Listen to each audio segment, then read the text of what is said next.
das ist doch nicht möglich. Ich hab mir doch neulich der Schnauzer verbrannt.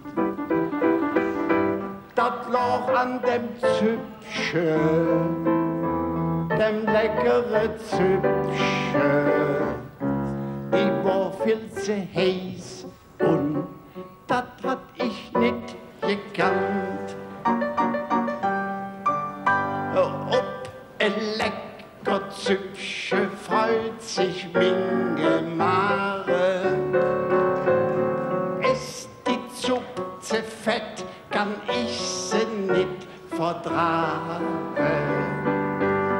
Doch was mir neulich dann beim Essen ist passiert,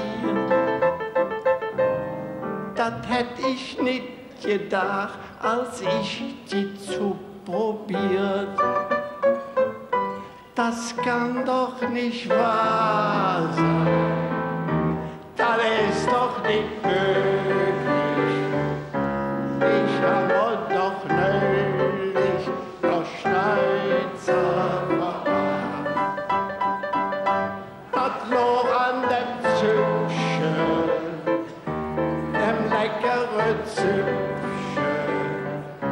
Die war viel zu heiß